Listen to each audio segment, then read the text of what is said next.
Hello, and welcome to the Empower Couples podcast, where here you get modern, non boring relationship advice for you and your partner to communicate like pros, fight smarter, and stay on the same team no matter the challenge that you face. I am one of your hosts, Aaron Freeman. And I'm Jocelyn Freeman, but you all just know us as the Freemans. And this episode is about how to validate your partner.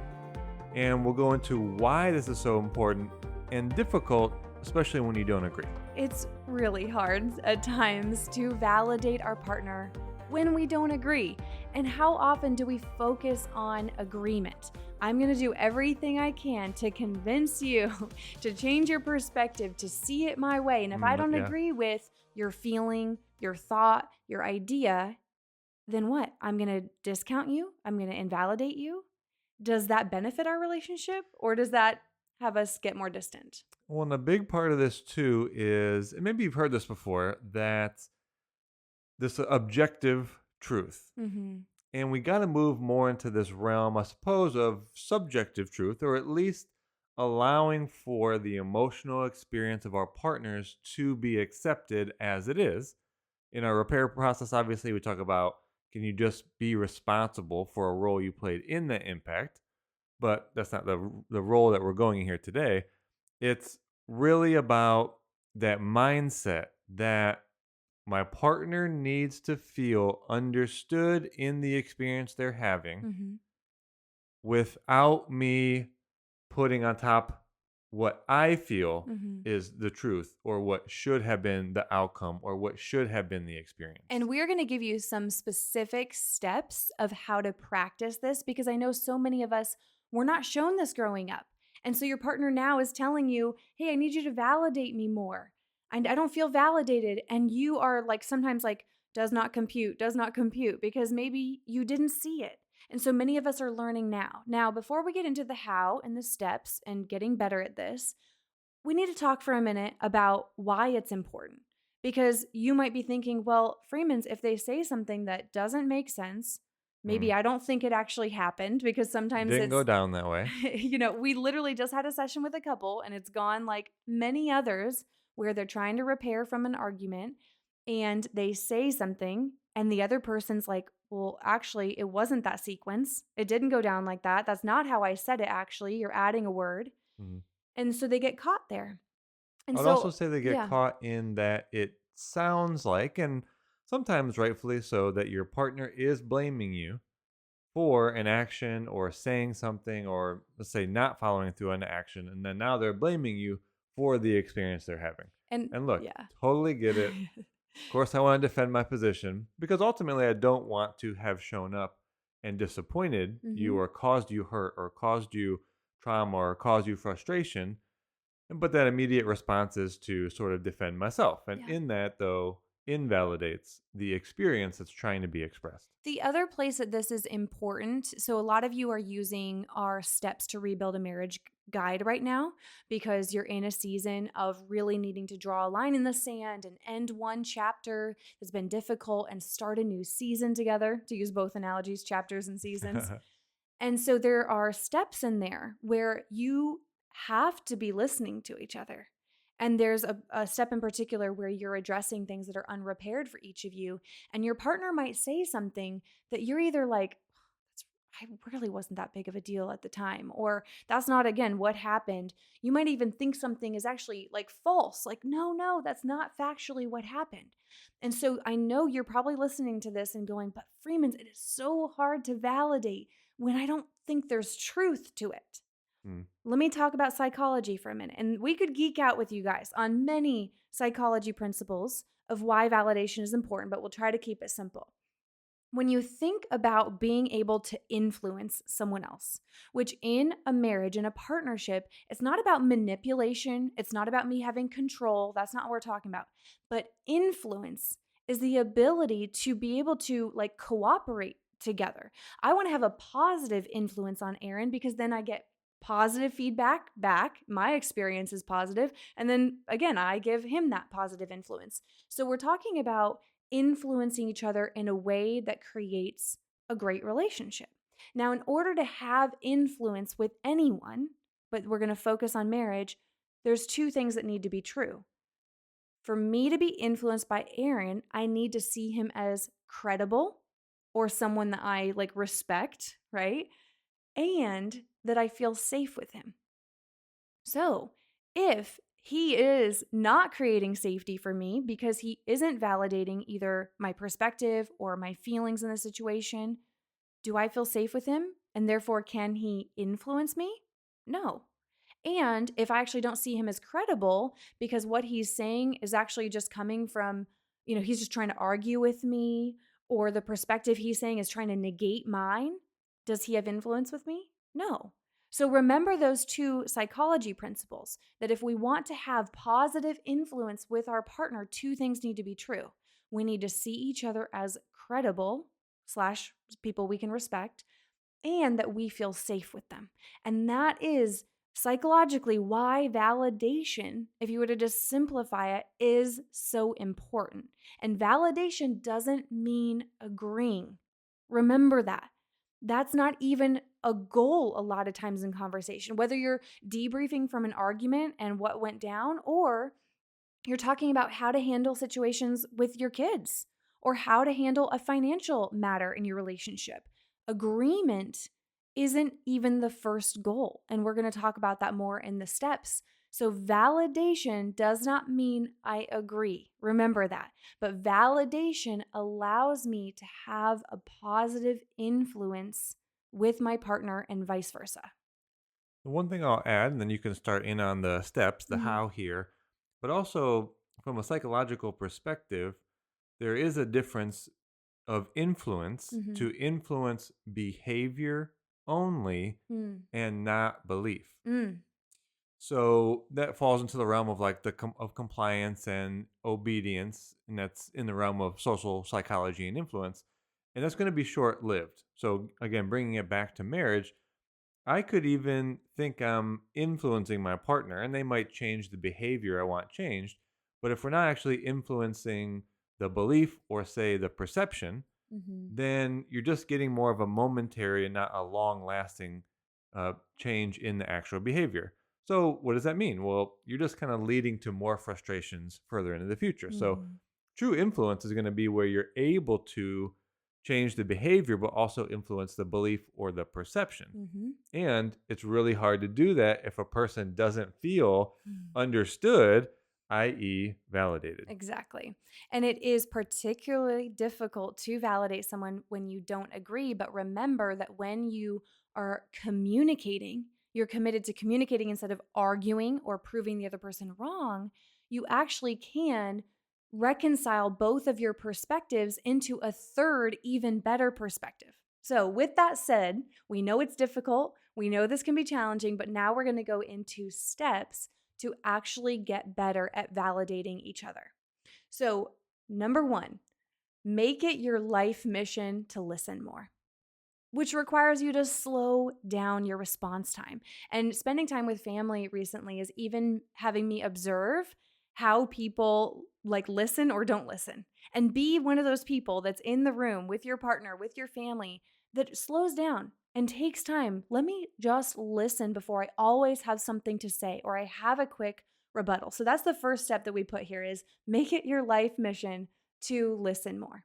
Second one is very similar because you can be thinking that you're listening, but you're really listening to yourself. And listening to yourself is all of that commentary going on about, do I agree with this? Which is Mhm. probably a key one. Is this making me look good or look bad? Mhm. Is there some detail that's being missed out? Am I accumulating evidence like a lawyer for my rebuttal? Mm. So all of that is not listening. You might be hearing like some vibrations and sound waves might be hitting your ear, but that doesn't mean that you're listening. Or Mhm. maybe it does, but you're really listening again to that internal dialogue Mhm. versus actually listening to what your partner is saying. And that's where you want to change your focus. Mhm. Am I listening to understand what their experience is? Our repair process goes further and say, what is it they're actually needing more of? Mhm. But just primarily take that next step.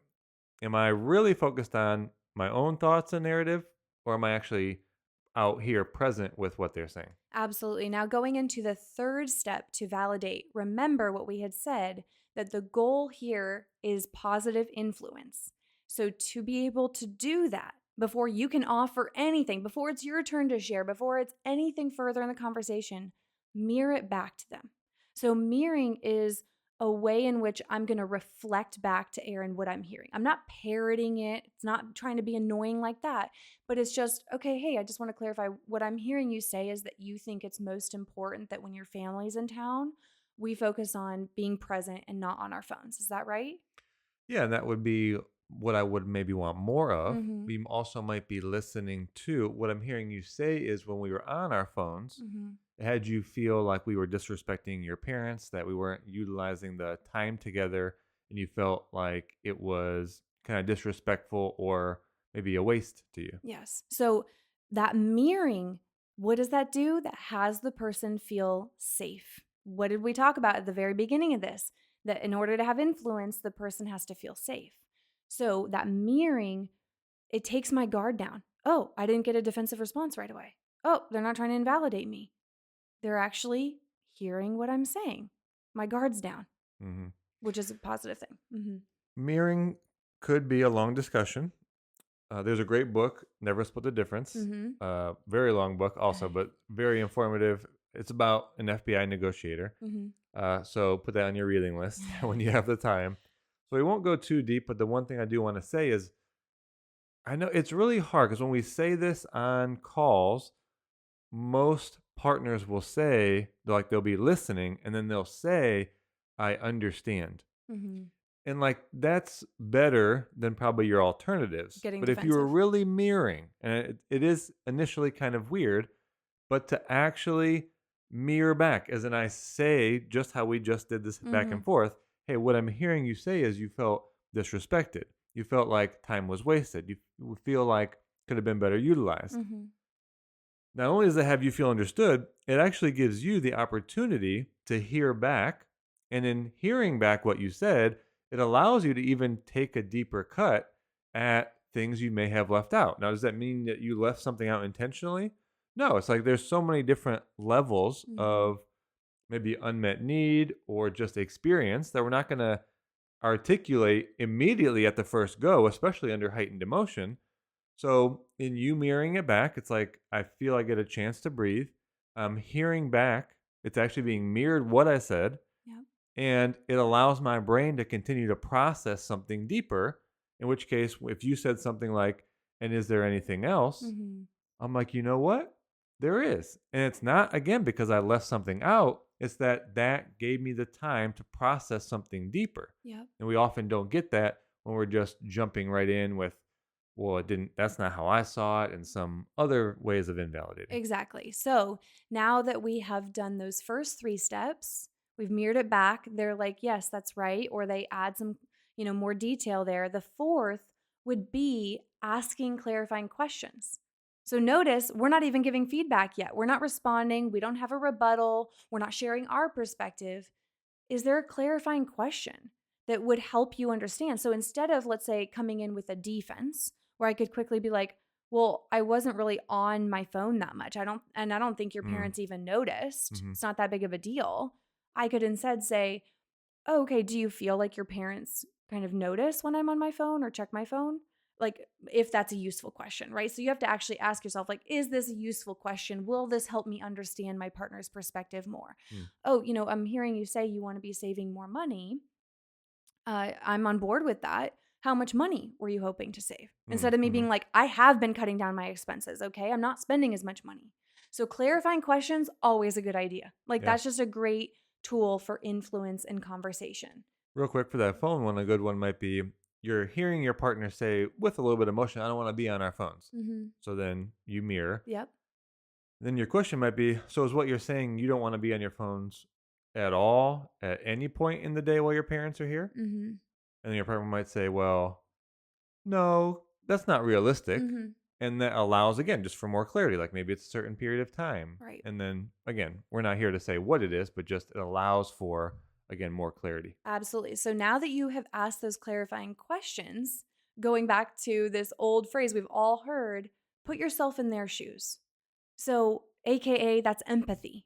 Can you kind of step outside of your box, your perspective, get in their shoes and try to imagine being there. So when I do this and I truly am putting myself in Aaron's shoes, even though I saw the situation differently, I felt differently, I actually have different ideas about it. If I put myself in his shoes, try to envision literally like seeing outside of his eyes, it's like, I understand you. We don't see your family often, and I know you really want them to have a good experience. They traveled all the way out here. You want to make a good impression with your parents. Like, okay, I get it. I understand. Empathy is, man, it's so much of a connection, a conversation. And when we meet with couples, that's one of the first things we notice. Where's the empathy between you guys?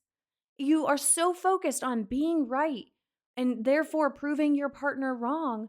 Where's the heart? I actually said that to someone last week. Like, I go, where's the heart? I'm not sensing any empathy between you and your partner's experience. You're so committed to being right here. Mm. And this isn't discounting what you're saying, but I want to give men a little bit of like sliver of hope.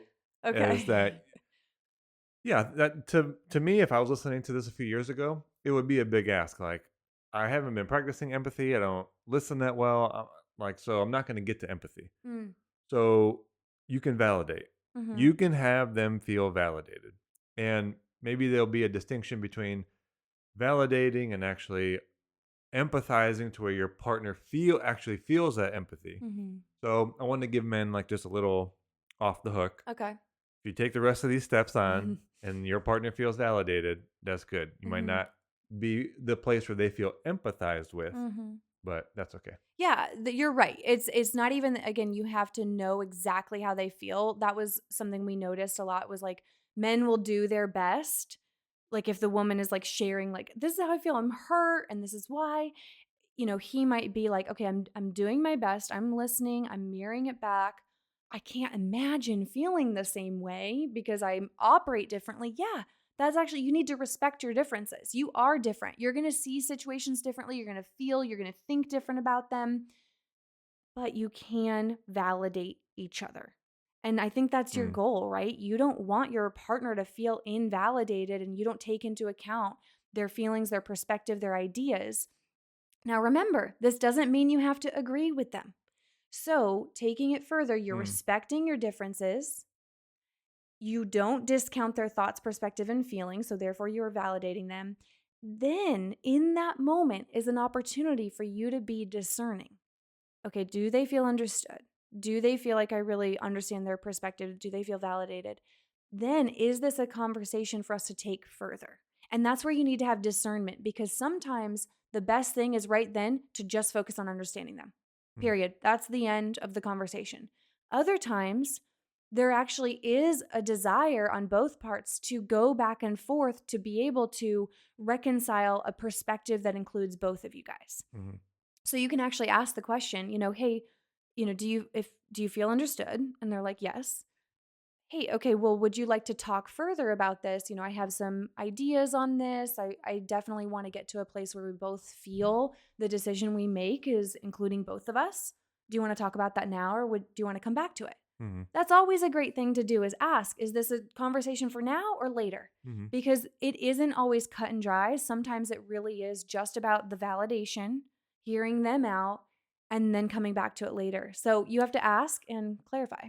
Yeah, that's really good. I think if you get the signal that it's just a time to validate Mhm. and you're not needing to discuss this any further right now, Mhm.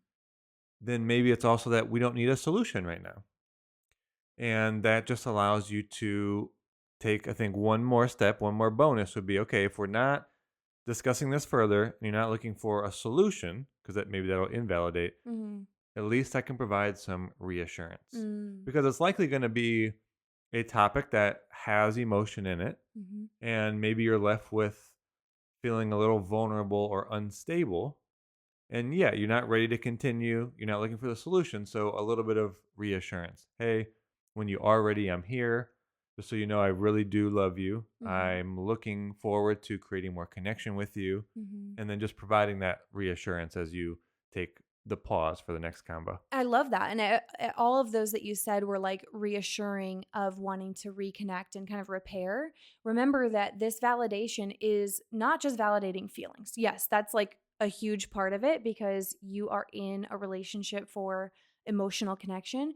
But this is also validating ideas, thoughts, perspectives, what's something important to you. And so that reassurance could sound like, okay, I realize you don't want to talk about finances further right now. Just so you know, I do want to get on the same page about it. It's something that I do want to feel harmony with, right? So you can even offer reassurance that you're committed to getting on the same page, to coming up with a solution that is good for both of you. So, with that said, we really hope that you are extracting the steps to get better at validating each other because remember, you want to have positive influence in your relationship. And in order to do that, both of you have to feel validated and then continue the conversation to get on the same page and create win-win solutions. Now, make sure you're diving into our resources beyond our podcast. Again, so many of you are using our Steps to Rebuild a Marriage guide right now to organize these conversations. This is how we say it. It's honest and productive conversations to start a new chapter together. And what a better time than doing that now? So you're going to see that link in the show notes. The link is thecouplesexperience.com/rebuild. And then paired with that, start your year off with the 30-day couples challenge. If you're not one of the 20,000 who have already done it, make sure you experience the challenge. Read the testimonials of why men and women love it. So you can go to mycoupleschallenge.com to really see why couples really experience a great connection, improve their communication through the challenge. But we are rooting for you guys. If you're new here, make sure you hit subscribe so that you hear all future episodes. And it makes a difference if you feel this is valuable, if you give us a rating on whichever platform you're listening on. But we love you guys. We're rooting for you, and we will talk to you on the next episode.